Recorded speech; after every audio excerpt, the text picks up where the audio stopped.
This episode of I've Had It is brought to you by Booking.com. Booking.YEAH. Every time I use Booking.com to find a place to stay in the U.S., I know they'll have exactly what I'm looking for. They have a huge variety of options from hotels to vacation rentals, and I'm always able to find something that fits my specific needs. I found that Booking.com has something for everyone. Find exactly what you're booking for on Booking.com. Booking.YEAH.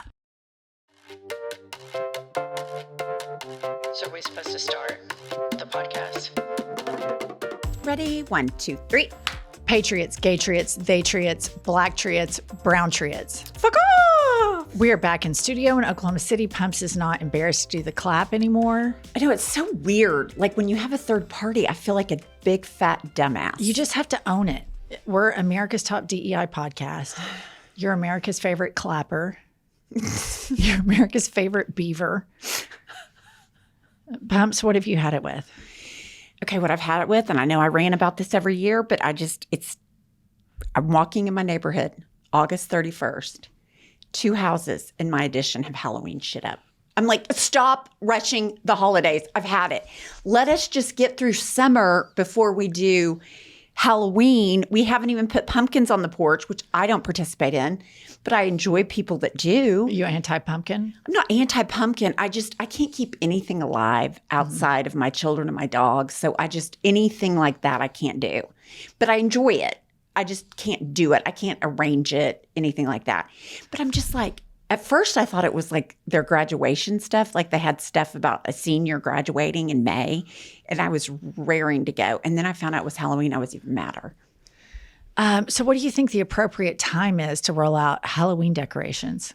I think the end of September, early October. I mean, it's October 31st. That's a whole month for Halloween. Yeah, I agree. I think you start at October. Yeah. I mean, I'm not going to get in anybody's ass about the end of September. But August 31st, that's too soon. It's just too soon. Yeah, there's a lot of the whole like arts and crafts industry surrounding holiday decor is a little riff-raffy, knick-knacky, and some people are super into it. Yeah. So I remember a gal that I used to know back in the day. Her name was one Angela Dawn Sullivan, and I went over to her house one Christmas year. And I don't know how many there were, but they were everywhere. The Santa fixtures. Frosty the Snowman too. Yeah, you had, I mean, it was like a Christmas like trauma dump in your house everywhere. Yeah, and I mean, it was like the morning after Thanksgiving, nothing got done before all of that shit went out. Where is all that stuff now? I think it's in the attic, or, I have a policy when I move. If I haven't opened the box since I've lived in that house, I just throw it away and I don't open it. So probably some of it got in there. Some of it's probably in the little storage house in my backyard. All right, let me tell you what I've had it with. I've had it when you go to unsubscribe from an email that you were manipulated into getting on the email list. I mean, for very, very manipulative ways that you even got on there. Like you bought something at the store. They said they needed your email address to email you the receipt. And then you're receiving all of these emails multiple times a day. So everybody knows that my email box is a battleground for me. So I go in and I click unsubscribe. And then I receive a multiple choice option as to what I want to unsubscribe to. And my thing is I want to unsubscribe to all of it. Like when you break up with a person, you don't say, okay, does this breakup include A, sex, B, text messages, C, phone calls?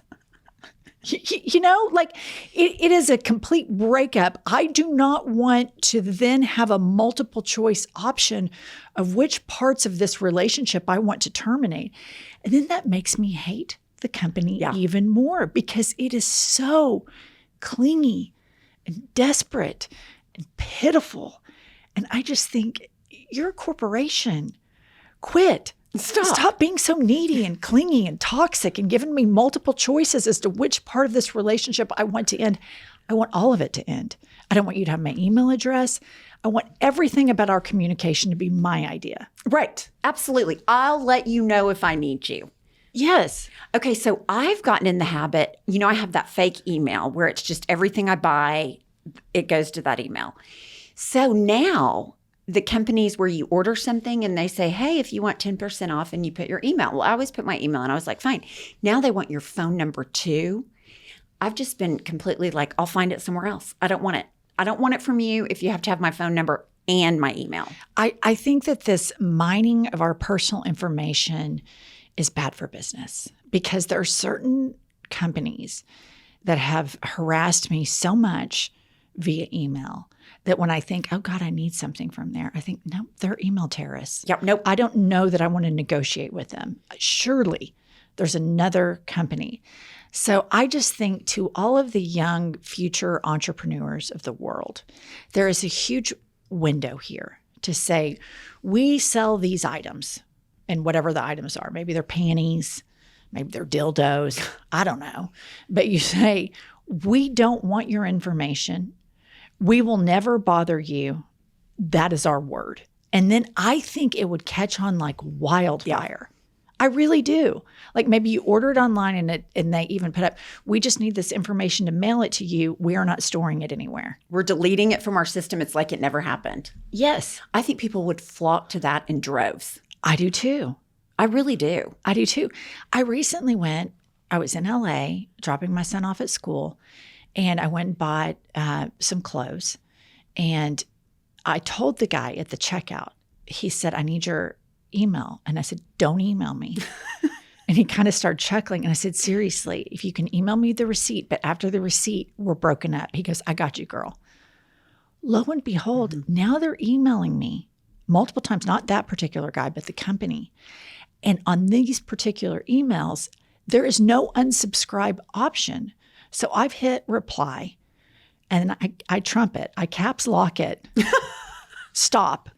And I send it. And then I got another one and I trumped it again. I replied and I put, I do not wish to receive these emails. And they just keep coming. And I don't know if they're receiving my responses. I don't know how to handle it, but it's such a invasion. And like I bought the clothes that I bought and then I don't want to think about you all anymore. I just don't. Will that make you not want to go back to that store? I really like the clothes at this one particular store. And since the harassing, when we were in New York last week interviewing their future mayor, I went back to that store and I bought a pair of breeches. Yeah. Yeah. And it was hard on me. And then I went through the same thing at the checkout. She said, do you have an account? I said, yes, but I don't want to be emailed. And there's a reach around that's going on beyond this register here. Something is happening outside of the agreement that you and I are making that I'm not going to get emailed. There are higher ups that are superseding this agreement and emailing me despite this verbal contract that we've just engaged in. And she was like, okay, I'll make a note. I haven't received any yet, but I'll keep everybody briefed, should I? But I think I think there's some Gen Zers or millennials, or fuck it. Why can't a Gen Xer, why can't you in your 50s start a whole new career like we just did with this podcast? Start a business that advertises, we don't want your information. We just want you to come to us when you want to. Yeah. And you know what I was thinking when you're saying that? Now that Palantir has every single bit of our information from Elon Musk, like, is that even going to be a choice anymore? Or are they just going to bombard us all the time? Since all of our private information and Social Security numbers are out there now. It worries me. All right. Welcome to I've Had It. I'm Jennifer. I'm Angie, HBIC. What does the B stand for? Beaver. The head beaver of America. All right. We have Kylie. Hi. How are things going over there? They're going pretty good. I have some really good reviews. Oh, good. We have a new trend. You'll notice what's What? going on. Okay, so 5 stars from Gregory Puff, and it's in all caps, very dramatic for the listener. Fantastic podcast. Quote, I've had it. Many people are saying it's the best. The ladies are strong, smart, funny, parentheses, very funny. Some say the funniest. They talk about things we've all had it with, and nobody does it better. A total winner. Much better than the boring low rating shows out there. 5 stars, the highest rating ever given to a podcast, maybe in history. Thank you for your attention to this matter. That is so good. It's so good. I think we should all start doing it. I haven't looked over. I never look at those anymore because I want to be surprised when you read them to us. That is so good. So there's a lot of these? Yeah, there's a few of them. I've got another one here. Okay. This one is titled Winning, 5 stars. And they write, listen, folks, I've never heard anything like I've Had It. Totally fantastic podcast. Believe me. So much winning, so much truth, so much energy. The best guests, the best stories. Everybody's talking about it. Sad how some people don't get it, but the smart ones love it. Tremendous listen. Very powerful. Make podcasts great again. I love that. Those are so funny. You know what's so funny about Gavin Newsom trolling MAGA? I think it's been going on for well over a month, and they still don't get it. No. They don't understand the difference between mimicking and mocking. They don't. Surprised? No, I'm not surprised. But I would think at some point, like some producer at Fox would say, you guys, you're just making yourselves look dumber, which is really difficult to do. You know, because surely there's a few people at Fox that were like, they really want to work at another channel, but Fox was the only place hiring, and they're probably anti-Trump. It would just have to be. It's in New York, the headquarters, right? And I'm sure or maybe they just let them hang themselves. Like, oh, Gavin Newsom is at it again. Maybe there's insiders at Fox, like helping to make the on-air, quote unquote, talent look even dumber than they already are. Here's my thing. I think they know. I think these hosts for sure know, because we see what they're texting each other in private behind everybody's back. Yeah. All right. We have some news that we would like to report on. Kylie put up the first story. Is empathy a sin? Some Christians argue it can be. Some voices on the Christian right say the virtue of empathy has become a vice, claiming empathy can manipulate people into accepting what they see as sins, like abortion and access to LGBTQ plus rights. Conservative evangelicals Allie Beth Stuckey and Joe Rigney have written books within the past year criticizing certain forms of empathy.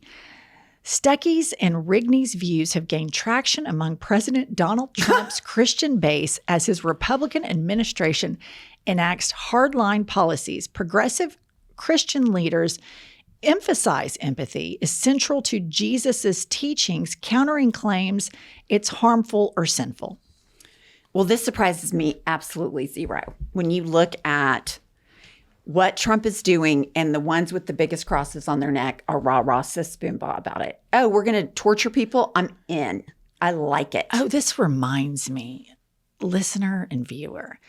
So we live in Oklahoma City, and we have this congresswoman named Stephanie Bice. She's a Republican, and our district is a purple district. And if there are progressive people, they live in her district. And let me just tell you something about red state progressives. We're built different. I mean, you're tough as nails. And so we emailed 2 contacts at Stephanie Bice's office, asking her to come on America's Top DEI podcast, which is filmed in her district. She has refused to do in-person town halls since 2021. And I thought, she's a woman representing Oklahoma. We're women representing Oklahoma. Why not have Congresswoman Stephanie Bice on? I mean, hell, the mayor of Oklahoma City's been on. Right. Barack Obama's been on. Lots of different governors have been on. Lots of different congresspeople have been on. Why won't she come on? Much to my surprise. Crickets from the response. And so I have to say this to Congresswoman Stephanie Bice. You can run, but you cannot hide from what you're doing each and every day. And you talk about, Congresswoman, you talk about your faith, and that your faith guides your policymaking, when in fact, she votes for SNAP benefits to be reduced. She voted against the Infrastructure Act, which now she goes to ribbon cuttings for. Right. And she votes to ensure that Oklahoma remains 50th in education, remains 50th for women in the whole country. Oklahoma is the worst place for women to live. So Congresswoman Stephanie Bice refuses to do a town hall. And I don't know, we have a listener or two. Why don't y'all flood her phone lines and tell her to quit being so chicken shit and come get in the hot seat in Oklahoma and talk to her constituents about the abject failure of these policies and how her faith is guiding her to vote for evil people that are deporting people, that 71% of all of the people detained by ICE, 71% pumps, have no criminal record. Stephanie Bice is all for that. She uses her faith to lure in voters. So they think, oh, she's a good Christian lady. And then she does the exact opposite of what the teachings of Jesus Christ would instruct her to do. She's a charlatan, hypocrite, and she needs to be accountable for her actions. There's no better place for accountability than I've Had It podcast in her very district. And we need to start picking at least one a week, one hypocritical Republican congressperson or senator that weaponizes, that uses Christianity to lure the voters in, to get them scared about Black people, to get them scared about brown people, to get them scared about some drag queen or some gay person. And then they vote to make healthcare more expensive, to make healthcare inaccessible. And I think it is a shame. And Stephanie Bice, I think it's evil. I think it is the exact opposite of what the central character of your faith calls on you to do. And Stephanie Bice, I would even go this far. I'm a 10 times better Christian than you are, and I'm an atheist.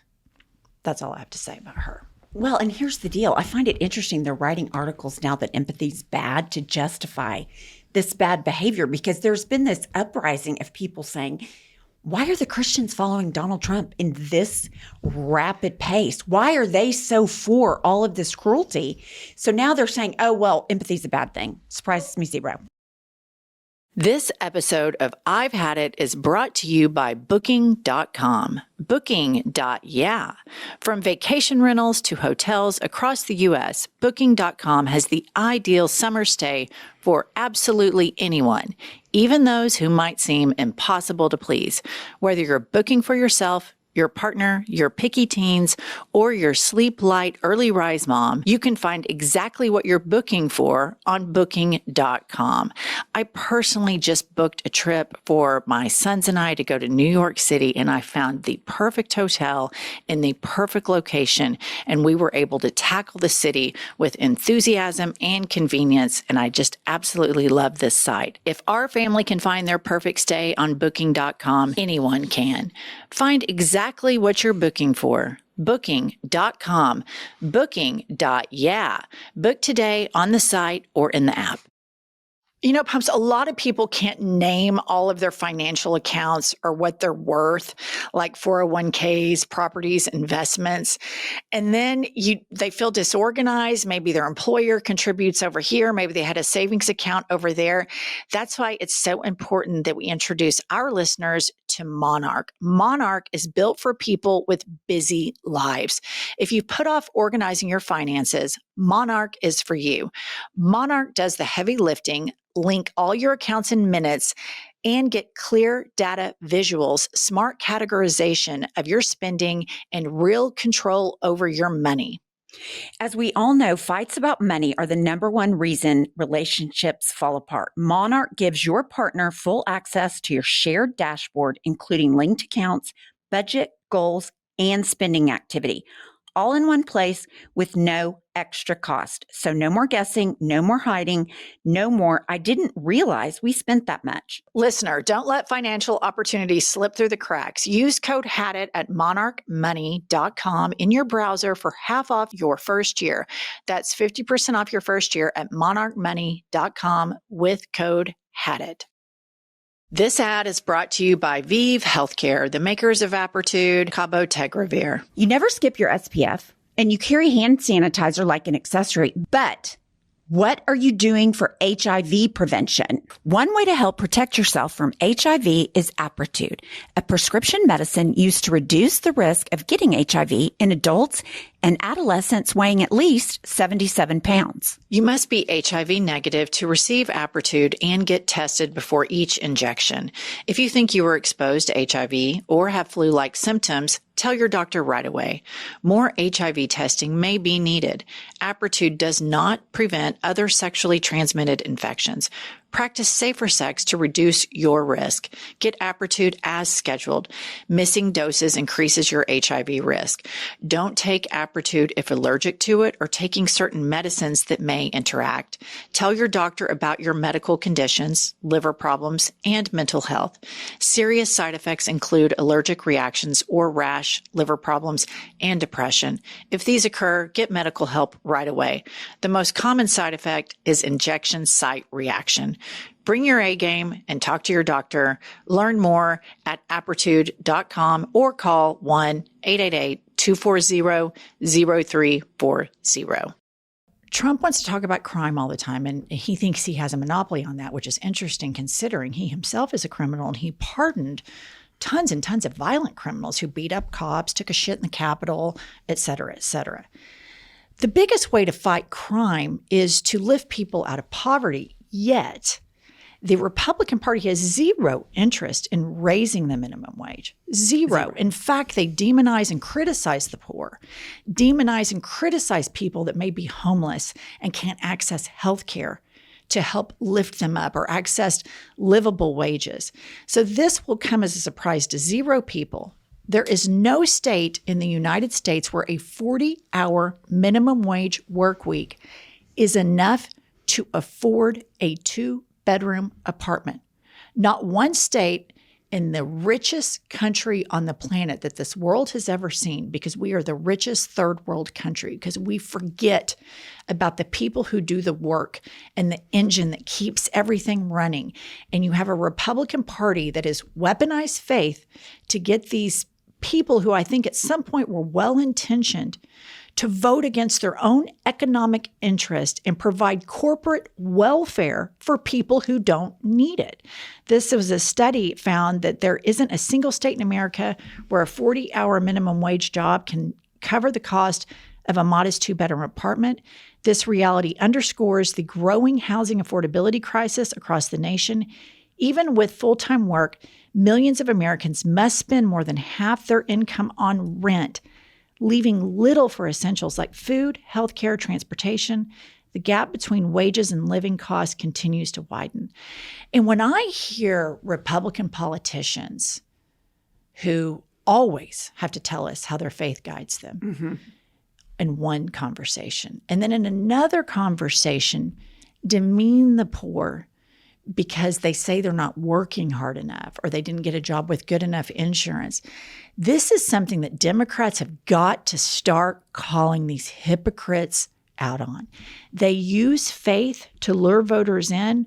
We need to attack the duplicity and the hypocrisy within their faith. We need to dismantle it, because there are good Christians in America that are Christian light, that it's a personal place of serenity for them, that is a guiding factor in their life. These politicians are grifters and opportunists, and they know what they're doing. They know they're manipulating these people and using fear-mongering and the weaponization of their faith. And this is disgraceful. It's absolutely disgraceful that somebody in this country works 40 hours a week. And there's not one state, not one place they can live in this country where they can afford a 2-bedroom apartment. That is disgraceful. Well, and then here's the thing. I grew up in white, upper middle class, and politics was always about demeaning the poor. And I think that's in MAGA has gone steroidal. Like everybody's demonizing the poor without realizing, I see on Fox News all the time, well, people just need to work. I mean, if they haven't gotten a job, they do have a job, but they have no child care. They have no health insurance because the minimum wage is $7.25 an hour. But they don't want to address that. I really feel like there's a conscious movement for the oligarchy, for people to get poor, lower income people to become poorer. and oligarchs to be richer. And I mean, that's a divide that is going to be generational to fix. Well, and this has been starting, Ronald Reagan was somebody who really, really, really beat on the poor. And you see the dismantling of the FDR social safety net. Right. And the reason that we have, two-term presidents now is because FDR and these policies wherein there was a social safety net were so popular. And the wealth gap wasn't as extreme. And then when you see they started eroding the social safety net, then you see the gap. And this started way before MAGA. You see it really divide and divide and divide on the chart. And I agree with you, this is intentional. But at the same time, what are the factors that they use to get people to vote against their best interest? Fear and religion. And so they have all of these people that fall prey to thinking, like when Donald Trump says stuff like, well, they're sending kids to school and it's a boy. And then the boy comes home from school and it's a girl. And he said this on the campaign trail. What happened? And Democrats need to quit shrieking away from this and saying, nobody is sending their kid to school and they're getting their wiener whacked off and then coming home. That's not happening. Donald Trump and the Republican Party, long before Trump, perpetuated the lie that these fourth-term abortions happen. And what that means is, number one, it's a lie and a complete myth. But Liz Cheney said this live on national television one day, that a baby's born and then it is executed. So imagine the headlines. If American doctors in American hospitals with nurses and everybody around were killing babies, that simply doesn't happen. But they terrorize people with these issues. And they say, look at this shiny object, look at this shiny object. Meanwhile, Elon Musk is not paying taxes. He's receiving corporate welfare.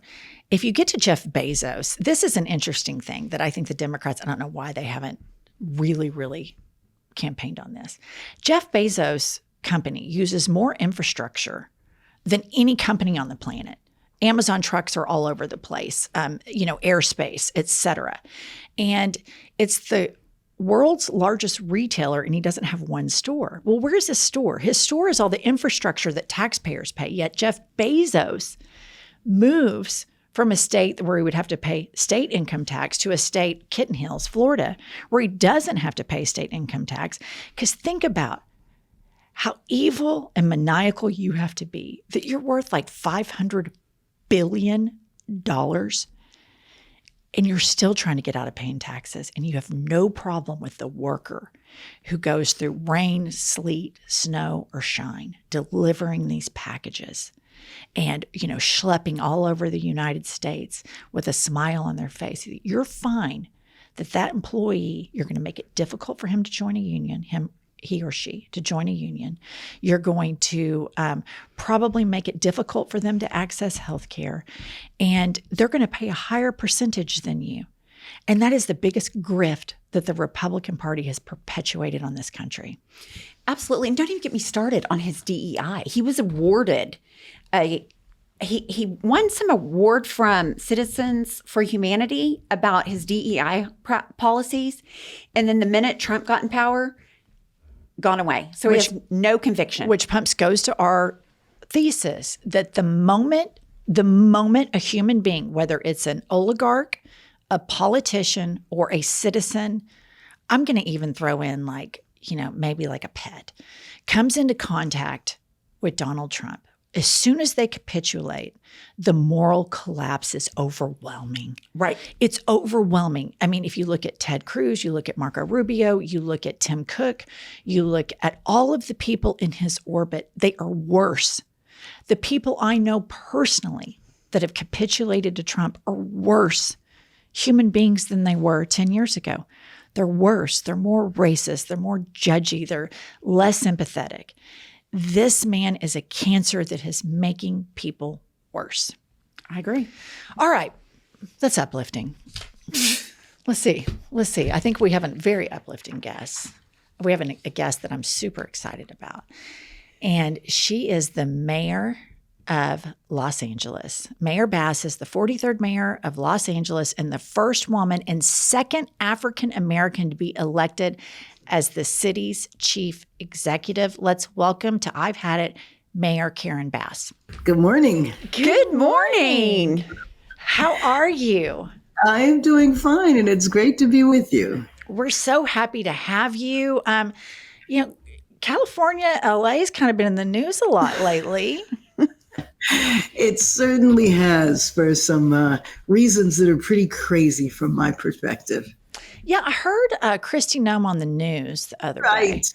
Basically saying that LA was just about to collapse, Mayor. I mean, it was just on the verge of collapse. Had Donald Trump not sent the troops there, would you please set the record straight Absolutely. for our listeners about how this was optics only? Well, yes, and thank you so much for asking me that question. I tell you, on the one hand, you want to laugh because it is so incredibly ridiculous. But also for me, I know Kristi Noem. I served with her for a good 10 years in the House of Representatives, and so it makes it extra ridiculous. But I just have to tell you that we never needed the National Guard. We had protests that really kind of went over about 3 or 4 blocks. We're 500 square miles in the city of Los Angeles. And I would say the protests were maybe 1 to 2 square miles. We had National Guard here that were doing one thing and one thing only. They were protecting 2 buildings. They were never involved in any crowd control at all. And so, first of all, the picture she paints is not even an exaggeration. It's just an outright lie. And second of all, the response that she talks about makes no sense at all. As a matter of fact, you might know that Trump declared, that he had saved the day with the National Guard on Saturday night when there were protests and there was some violence and there was some vandalism. The National Guard didn't even arrive until Sunday. So that's how outrageous it is. They don't exaggerate. They just lie. Yeah, absolutely. Okay, I have to get into this. So Kristi Noem, you knew her for 10 years. Yes. We have this thing on that, like anybody in Trump's orbit gets worse. They don't become better people. They become worse people.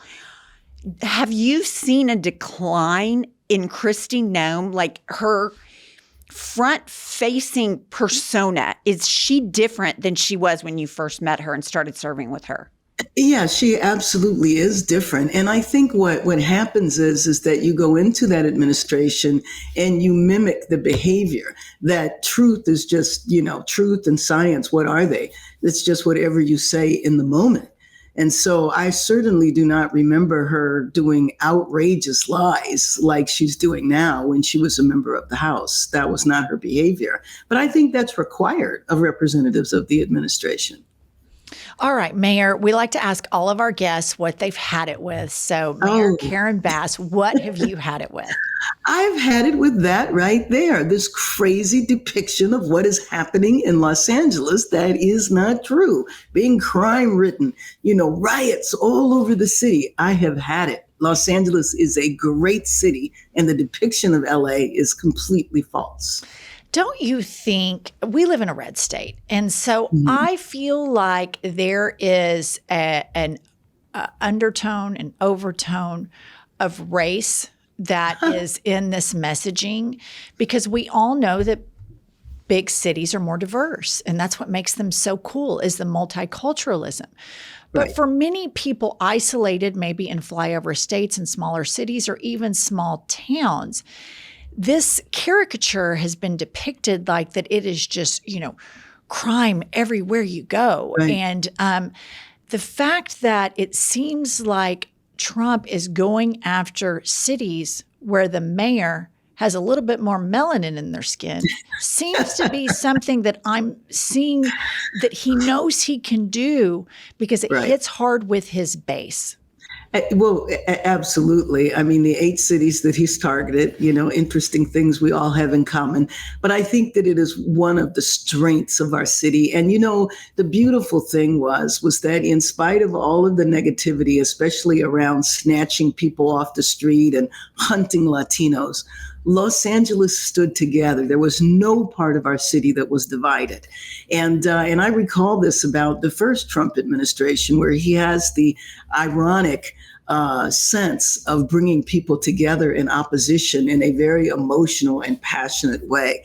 And we embrace the diversity of our city. We embrace the fact that we are a city made up of immigrants. And that was not broken. That was not weakened at all by the attacks on the city. And it really felt like the city was being invaded. I mean, definitely. I think what's so interesting as a woman that lives in a state that the MAGA party claims state rights and women are being denied health care. There's a total abortion ban, Mayor, a total abortion ban. And this is damaging women, if not killing them. And then at the same time, they're all about states' rights in that regard. But then when it comes to your state, all of a sudden, therefore, federalizing with this hypocrisy that goes on and on with these MAGA politicians is exhausting. And, that's why I thought it was so important, because I believed and still do that California and Los Angeles specifically was a testing ground.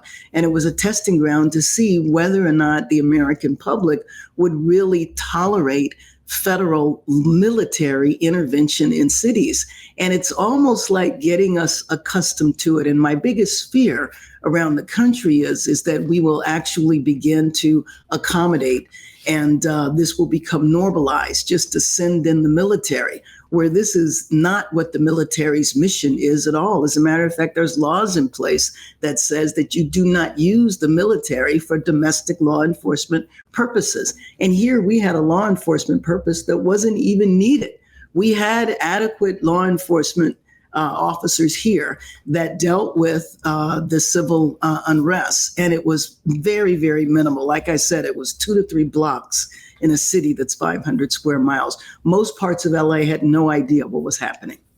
Don't you think that the purpose of that is twofold? They want to prime the public getting used to having the military there, but they also want to start priming the soldiers getting used to monitoring the public, which goes against really the core of everything that we have thought and we have believed and we have tried to protect as a nation. But I want to get into homelessness. And I am really hurt and bothered by some of the people that live in my city with me. When I say we're going to LA, I just moved my son to USC, so I've been there a little bit. And so when I say I'm going to LA or I'm going to New York, and the reaction from a lot of people that our acquaintances are, oh my gosh, be careful for the homeless people. And it's this disgust and it's this dehumanizing. And then if I see some clips online of Fox News and the dehumanization of homeless people. And when we know how we can lift people out of poverty, and we know that California is trying to do that by having some of the highest wages in the country, which is commendable. And then you get businesses like Elon Musk and that In-N-Out burger chick that make billions of dollars, billions. And then they say, off of Californians. And then they say, oh, we don't want to live here anymore. It's too restrictive. And I just think, good God, the moral rot is just, it's so interconnected, and the dehumanization. What are your thoughts on that? I couldn't agree with you more. And you are talking about a problem that is large in our city for sure. It is absolutely solvable, and it's going to take a comprehensive approach. And one thing that I'm proud of is that over the last 2 years, for the first time, we've actually had a decrease in homelessness. But when you see the news, they will just show the same old photos, or they will show photos of Skid Row, where we've had encampments all over the city, and we've been able to reduce them, but not by chasing people away or penalizing people, but by getting people housed. And so this is a problem that has taken place over about 4 decades, and it's economic for sure, but it is also a manifestation of the erosion of the safety net, which are specific public policies that were put in place over the years. This is a problem that is solvable. It's just a question of whether or not our society wants to make the commitment to change the policies that result in homelessness or keep people on the street, and then invest in people instead of investing in corporations like you described. Yeah, I have been so concerned when I see all of the ICE agents with their faces covered. Right. What is your response to that? And what can we do as Americans to protest that? I mean, I just think it's the worst thing in the world.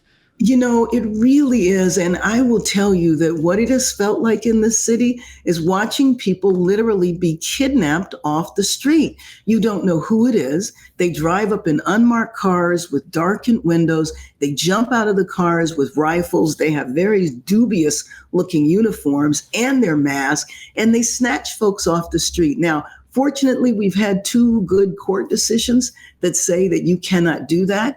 We have a temporary restraining order, but the administration is just openly violating the restraining order. It really amounts to hunting people that look like they're Latino. It's hard to get your car washed in LA now. Why? Because they prey on car washes and snatch the workforce or chase people through parking lots in Home Depots. You can't tell me that those are criminals. How would they even know? And even their own data reports that over 70% of the people that they have kidnapped have no criminal record at all. They've even taken people away from immigration court that were showing up for their annual appointments.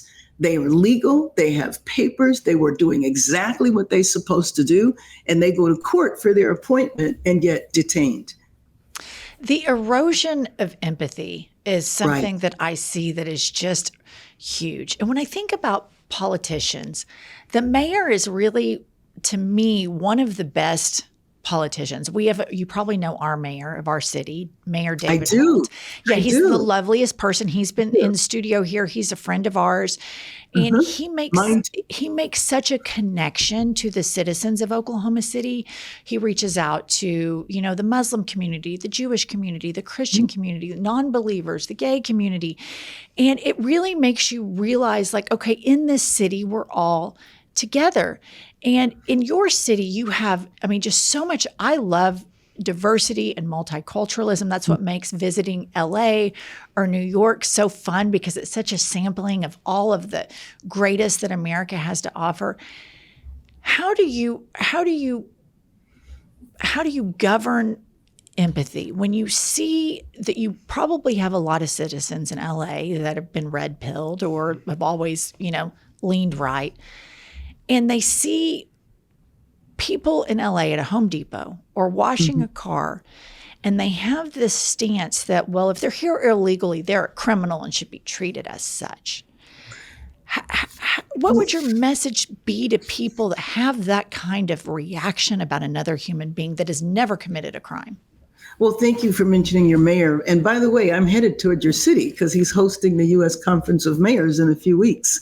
But he is a wonderful example in everything that you described. But I will tell you, that has been an interesting thing in Los Angeles, because even the most conservative parts of the city, there is no clamoring for that. I'm sure individuals feel that way, but there's no outpouring or dissension in support of what they're doing, dissension from the general public point of view. People are absolutely outraged in all communities.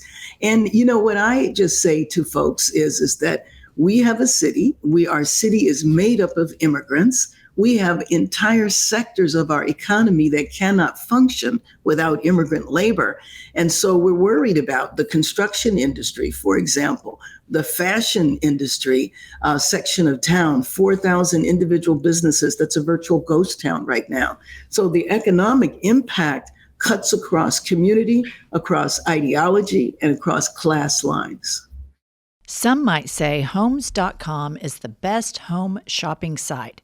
Could it be because it has a sleek, spam-free site or the most in-depth school info? Homes.com knows every parent wants the best for their kids, so they're the only ones with school and district details and reviews from multiple sources, including niche. It may be Homes.com's super comprehensive and transparent agent directory, or maybe it's that Homes.com is the only site that always directly connects you with the listing agent who knows the home best. Perhaps it's because Homes.com has the most in-depth neighborhood content of any home shopping site that's extensively researched to highlight the personality of each neighborhood. Homes.com has 22 data visualization layers, 7 environmental layers, and allows you to search by commute and architectural factors.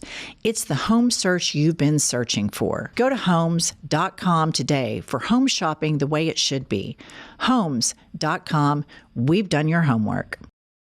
Listener, if you own or operate a business and you're wanting to find the right candidate, having to sort through their resumes and trying to get in touch with them can be incredibly overwhelming. Well, the future of hiring looks much brighter because ZipRecruiter's latest tools and features help speed up finding the right people for your roles so you save valuable time. And now you can try ZipRecruiter for free at ziprecruiter.com/had it. Over 320,000 new resumes are added to ZipRecruiter monthly, which means you can reach more potential hires and fill roles sooner.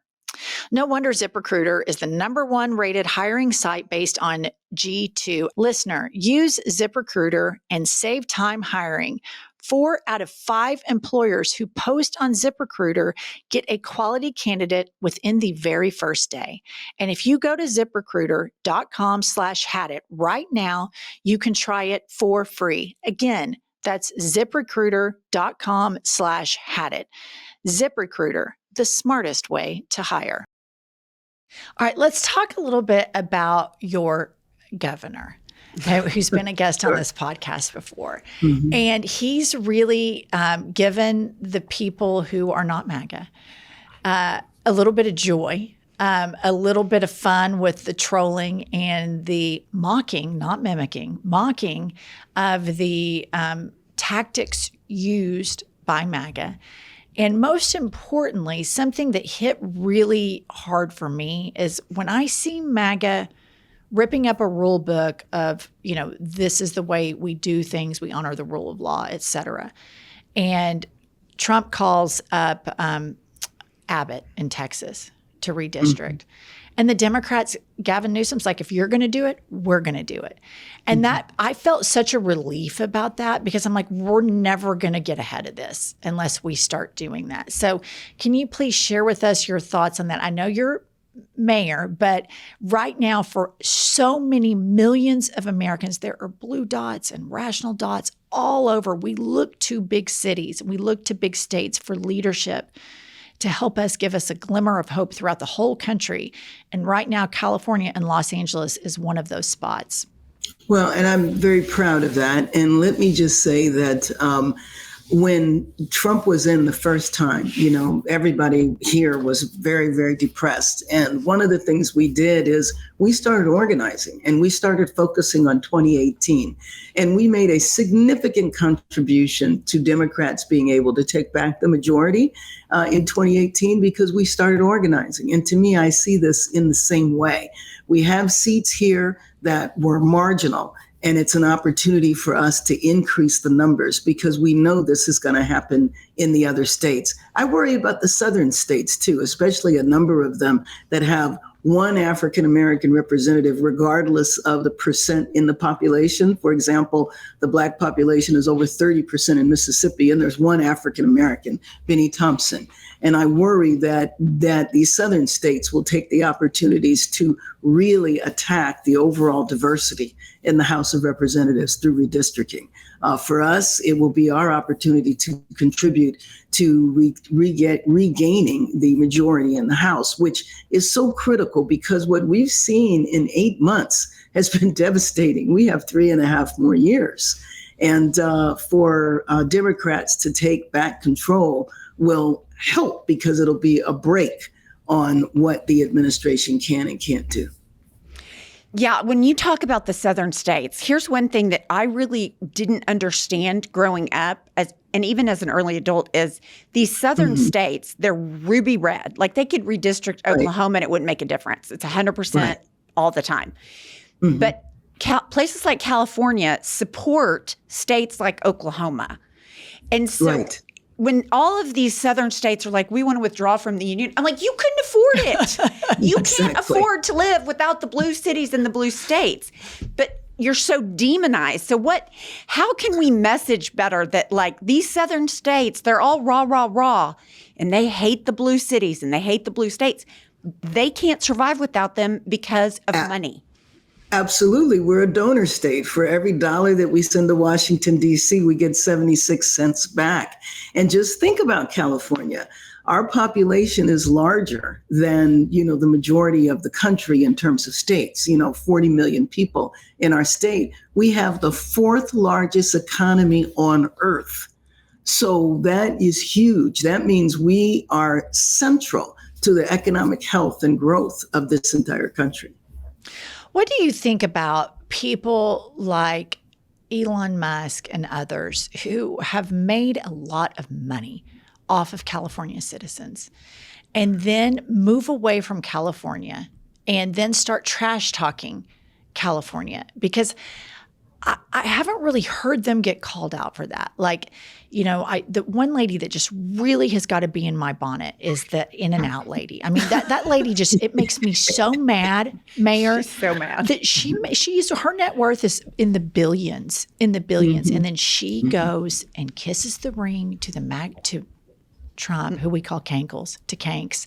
She goes and kisses the ring. I know, that's probably beneath you, but we're in dire times, Mayor. She goes and kisses the ring, and then she says it's so impossible to do business here. And I'm like, you are a billionaire because of California taxpayers. Yes. And it's just so horrific that then she's like, oh, I'm going to go to Tennessee and be like, good luck with that. Don't take your daughters. Right. I mean, it's just unbelievable, the lack of respect. And then they don't want to pay at the core of this is they don't want to pay people a livable wage. Right. And California is insisting upon pay people a livable wage. We're not going to wait for Congress because they're not going to do it. They haven't done it in a couple of decades, but we're going to do it as the world's fourth largest economy. And that type of disrespect, it just makes me so angry. When I think of Elon Musk specifically, he demonizes the government. I mean, that's what Doge was about, right? It was about taking a chainsaw to the government. Not only could he have never been successful without California taxpayers, he completely depends on, he makes billions and billions of dollars from the government in government contracts. So he gets public assistance that helps contribute to him being the richest man on earth. If he was not on the government dole, he would not be as rich as he is. But yet, he would complain about giving a person who was homeless on the street a place to live. Yeah, he is the biggest welfare queen on the planet. Right. All right. And I'm not one of these people, you have to be born in America to be an American, but I'm just saying if he was deported, I wouldn't be that upset about it. Well, also look at where he's from, South Africa. Yeah. And I think his family did not have a problem with the apartheid regime.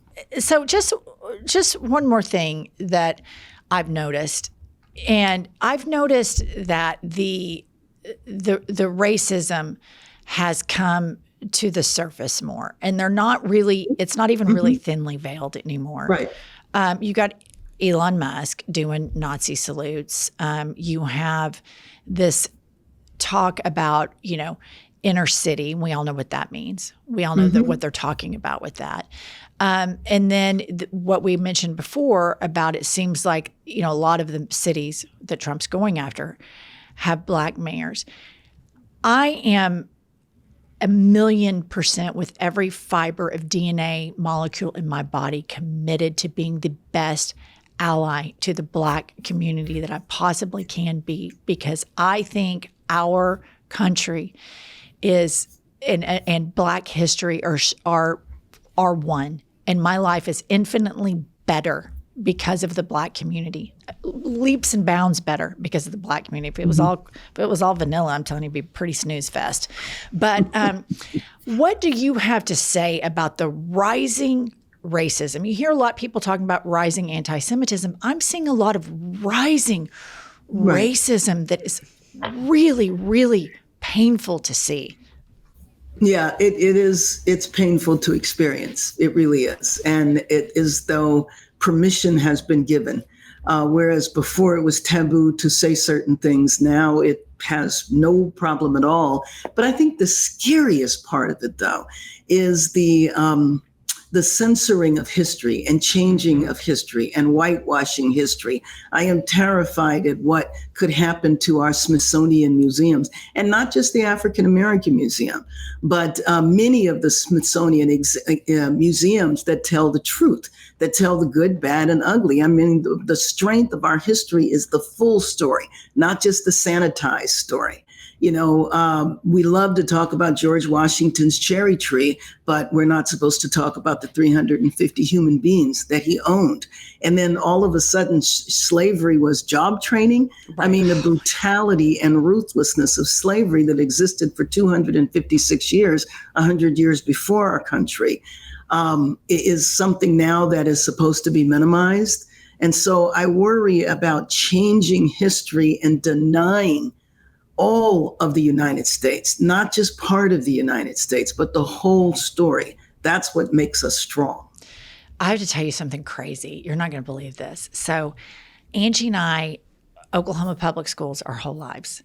We never learned about the Tulsa race massacre ever in school. I didn't hear about that until like the last decade. Right. Seriously, the activism in African American communities are what even brought that to my eyes and ears, because it was kept from me in my public school education in Oklahoma.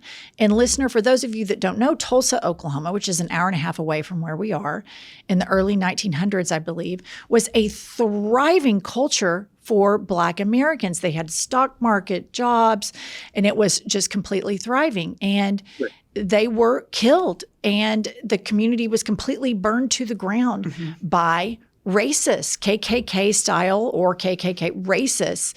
And it just, it pains me that people that are white Americans think that this country is supposed to be exclusively special just for them. Even the history, if it's unpleasant, you can't even hear it. You don't even have to hear that. I just think, good God, it's making us worse and dumber. Well, you know, first of all, I'm not at all surprised by that. And the fact of the matter is that there were thousands of Tulsas that happened in our country and happened all over the place, not just in the South. And we go through these cycles with race. And we're in one of those cycles now. I mean, just a couple of years ago, it was Black Lives Matter and you know, DEI, and that was celebrated and being lifted up. And then there's a backlash. But if you look at our history, we have these cycles of moving forward and then a backlash. And a lot of Black communities are demonized. Like, why can't these communities ever get it together? The truth of the matter is that when the communities have gotten together, they have been, it has been reversed. It's either been reversed through violence or through policies or through budget cuts. And we go back and forth. And I think when people don't know the history, then they don't make the connections. They don't learn from it. And they think what is happening today is unique. I think culturally, Americans tend to be ahistorical, not know very much about our own history, know even less about the rest of the world. And I think that as long as we are like that and do not learn from the past, then, you know, what does the old adage say? You constantly stay in these cycles and you don't change them. All right, Mayor, now we're going to play a game with you called Had It or Hit It. Oh my God. Welcome to Had It or Hit It. I would hit it. Had it. I hit it every day, sometimes twice a day. Had it or hit it, Greg Abbott. Oh, had it. Had it. Most definitely. Talk about a hypocrite. He's in a wheelchair because of a work-related accident. Right. He receives money so that he can have a full life because of this work comp accident. Now he's outlawing work comp or greatly reducing it. I'm just like, dude, come on. Exactly. Another irony is the states we were talking about that are donor states that we contribute to, and they won't use the money on their own people for healthcare. Right. No, it's exactly right. Our governor, Kevin Stitt, we were supposed to get a federal grant from the Biden administration for kids' lunches. Free lunch. And he rejected it. And he's after he won, he came out on television and said, I'm dedicating every square inch of this state to Jesus Christ. And then a few weeks later, he turned away food for kids. That's how hypocritical this MAGA white nationalist Christian movement is. It is bananas. Scary. It's very, very scary, and it's giving KKK is all I'm going to say. Okay, had it or hit it, the Olympics. Oh, hit it big time. Very excited. The Olympics and the Paralympics for the first time in Los Angeles. Third time we've had the Olympics, first time we're going to have the Paralympics. And you talk about some amazing athletes with unbelievable stories. I'm very excited. Hit it. How are you mitigating any fear from incoming athletes or teams or tourists that have seen what the Trump regime is doing at the border, at passport control? And just what's going on with that aforementioned kidnapping? How do you, as mayor, help mitigate this with the Olympics? Well, we're going to have a test next year because the Olympics is in 3 years, but next year we have the World Cup. Yeah. And people will be coming from all around the world. I actually think that it's going to be okay because I think Trump and his personality and all that's involved is going to want these games to be successful. And if people get the feeling like they can't come into this country, it would be humiliating if countries boycotted the Olympics. And I most certainly don't want that to happen, but the world has to know that they are welcome here. I think we get our first test next year, and I feel very strongly that we will pass that test. Okay, one more question. All right, Paris, the French. Okay, that was, the bar is so high, Mayor. Yes. I mean, the French know how to do shit. I mean, they're just really, really good at the aesthetic. So what is Los Angeles? Are y'all ready to rise above Paris? Do you think we're going to get that level of optics and organization and razzmatazz? You know what? I do. And let me just tell you a good story because the mayor of Paris is a woman. I went to Paris in March to find out about what all was involved in putting the Olympics on. She was so wonderful. She opened up City Hall to us and told us everything. In fact, I said to her, what you guys are doing here is so great. When the Olympics is over, maybe you could send your staff our way. And do you know she did that? She did that. And they came to LA for a week in October. And all of the local cities that are going to be involved had the opportunity to spend a week with them. Woman was in charge. That is so cool. Yeah. The women being in charge is the big thing. Okay, moving along. Had it or hit it, America's favorite governor, Gavin C. Newsom. Hit it. Absolutely. I'm going to defend my governor. Yeah. For sure. You know what? We had him on the podcast. We filmed with him in person in LA. And I think he is really driving Fox News crazy. And Pumps and I were talking about before you came on that he's been doing this trolling for like over a month now. And Mayor, they still don't get it. Right. They think he's trying to be Trump. Why is he doing this? Right. He shouldn't be doing He looks this. ridiculous doing this. I'm like, dude, you're the asshole in this party. Oh my God. It's so bad. Okay. Had it or hit it, the United States of America. Oh, hit it. I hit it and I've had it. Yeah. No, I absolutely hit it. I hit it with the American people, but with the administration, it's an I've had it. And the administration is not the United States of America. That's right. That's right. That's exactly right. And I just think one thing that as we've evolved more and more into kind of being a socio-political podcast, and we've had mayors on, we've had governors on, we've had senators on, Congress people on. The mayor is one of the coolest jobs. Right. It truly, is. It really, and it's really like boots on the ground, like hands on the community. So our mutual friend, David Holt. I don't know if you saw, like, he literally lived his best life when the Oklahoma City Thunder won the NBA championship. That's for sure. It was Christmas morning for a month straight. From time to time, I still see He does. He'll do another little post on his story because he's still wanting to remember. We had this massive parade. It was so fun. It was so cool. So when you come to Oklahoma City, make sure you tell David Holt, I want to go see the I've Had It ladies, and he'll drive you right up here, and we can do a quick little recording. I would love that. And by the way, you're in Olympic City too. So I know, we have very softball. happy about that. I'm a big softball fan, so I'm super excited about that. Don't we have something with the river? Yeah, Yes, there's you some do. rowing, but I mean, Smoking. I'm super into the softball. Yeah. Mayor Holt will be all over that as well. He'll be all over it. So that's why we're close partners. We're close partners on a variety of issues, but I was very excited and very supportive of Oklahoma City getting those venues. So, we pushed it here. Some people in Los Angeles didn't understand it right away. And I'm like, no. This is a great thing. Well, thank you for that. Yeah, thank you. Yes. All right. Mayor Bass, we cannot thank you enough for joining us on I've Had It. We have to stick together. We have to talk through all of this because everybody has this shared feeling of doom, and we just have to make them laugh and keep them educated so that we will get through this. Right, Mayor? Yes. And let me know next time you're in LA. I'll show you around. Oh, nice. I'll be there in October for the USC Michigan game, since now I'm a big fight on since my son's a freshman there. I'm a Trojan. Oh, you are? Fight on, baby. Yes. Fight on. You've got my son. You've got my youngest baby there. He's a freshman and he loves it. LOVES. He's loving LA. Oh, I'm very glad to hear that. Very glad. Well, listen, look for me when you come in October, and I'll drop by when I'm there in Oklahoma City in a few weeks. It's a date. It's a date. All right. Thank you so much, Mayor. All right. Thank you. Bye-bye. Bye-bye.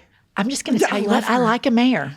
I like a mayor. Who was it? The mayor of Scranton, Pennsylvania? Scranton. Paige, she's running for Congress. I just got a text. Oh, she is? Yes. Okay. So Scranton, Pennsylvania. We met this gal. We went to Scranton. We were on Kamala's Reproductive Freedom tour bus. And we met this girl, Paige, who is a DOLL. Sharp as a tack. Tall, pretty, cute as a smart. button. Okay, here she is. She is, she's getting a huge shout out. And I just got one of these auto texts. Mayor Paige Cognetti. So she's the mayor of Scranton. We met her on a deal for Kamala. And we asked her, of course, because we always name drop our mayor. Right. He's super, because he's the boss of the mayors. Right. And he's so cool. And he's cool. He's friends with us. And He's so just everything. And so she knew David, so we did a text. Yeah. But the mayors are really cool. Like, we just had Zoran on, and he's going to be the mayor. He's cool. He's super cool. But Paige said, mayors are not politicians, they're pragmatists because they have to get stuff done. And I think that's true. Yes, she did say that. And that has really stuck with me. Yeah. All right, listen. We have the hottest book of the fall. Life is a Lazy Susan of Shit Sandwich. It is the hottest fall read on the globe, written by none other than Pumps and Me. The link is right below in the show notes. And I'm looking at the numbers of the people that are viewing these, and I know that a lot of you don't have this book yet. So what are you waiting on? You need to get it. Audiobook's acceptable too. That's right. All right, and we will see you next Tuesday and Thursday. I'll tell you what I've had it with. Let's hear it. I've had it with that. Listen up, patriots, gaytriots, and natriots.